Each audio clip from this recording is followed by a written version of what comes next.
Hi everybody, I'm Greg Fishel and welcome to yet another bonus weather video about weather radar. And I've entitled this one, Radar Can Be Clueless About the Wind. Well, clueless is probably a little bit too strong of a term, but I think you'll see what I'm driving at here as we head through this video. So, all of these circles that you see here, the radar is going to be in the middle, and these are what are called range rings. And for the purpose of this argument, they're not really important. I just wanted to make it look somewhat realistic if you were looking at a radar scan. And so maybe the first circle is 10 miles away from the radar, the second one is 20, third one 30, and so forth. And the radar, as it spins around, is sending out pulses along these different radials. Many, many more than this. I'm just highlighting a few. And let's suppose that the wind, the general wind that day, is very strong, and it's coming directly from the east at 50 miles per hour. Well, this particular radial is pointing due east, and the wind is coming from the due east, and so it is going to measure the full value of that wind, okay? There's no component of that wind that is anything other than straight east to west. And so that radial is going to detect, because it can only detect motion directly away or directly toward the radar, okay? But in this case, since the wind's blowing from due east and the radial is pointed toward the due east, it's going to get the full value. Now, things get a little bit more complicated. Let's suppose now that our wind is coming from the southeast, and in terms of azimuth, that would be about 135 degrees, okay? And 90 degrees would be due east, okay? You sort of follow me where you've got the, 0 degrees is due north, and 90 is east, 180 is south, and 270 is west. So this is coming from 135 degrees, still at 50 miles per hour. Now, you remember a long time ago we talked about how you can split the wind up into two components, a west to east component and a south to north component. Well, in this case, the west to east component is going to be negative because it's blowing from east to west, but it's still that east-west direction, okay? So that's the U component of the wind. The V component is the south to north component. So you add those two together and you get the total wind coming in from the southeast. Now, all those arrows there, those three arrows, form a right triangle. So a little bit of geometry review here.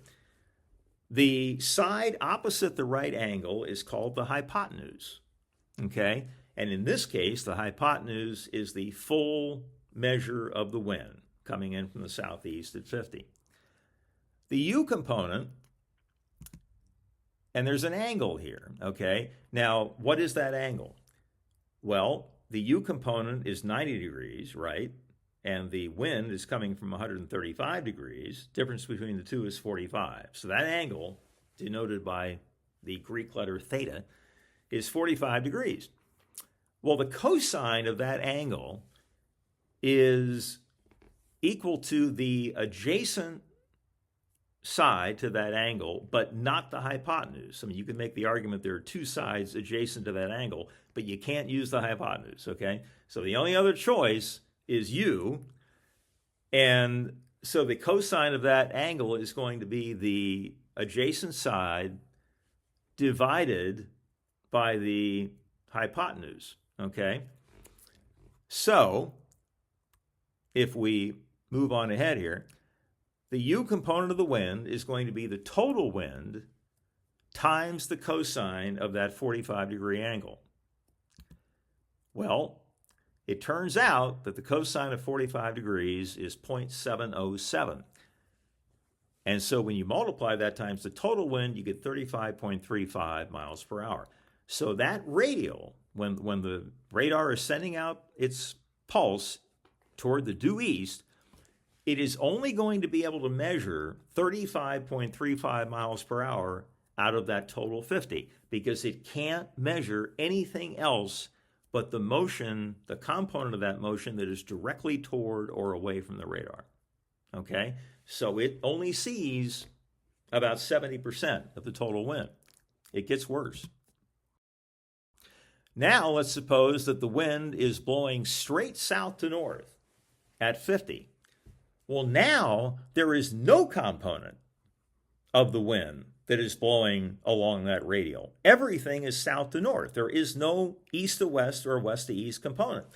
So the V component of the wind is the total wind, and the U component is 0. And so you have a 50-mile-an-hour wind blowing from south to north, and when that radial that is going out toward the east is detecting that wind, it shows up as 0. Okay?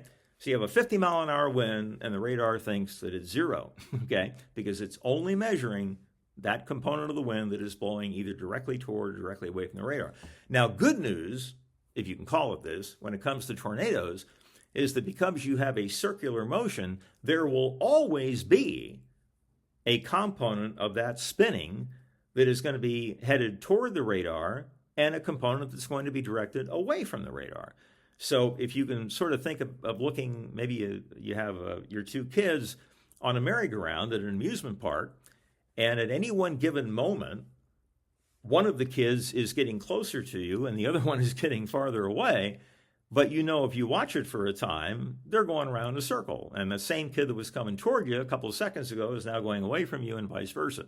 So the radar will never miss rotation with a tornado because, again, there will always be a component of the wind toward and a component of the wind away. And so the radio will always be able to pick that up no matter what direction that radial is headed. I hope that makes some sense. So that is another bonus weather video about radar. And in the next one, we're going to talk about how you can use the radar to actually tell you how the winds are changing with altitude as you go up in the atmosphere.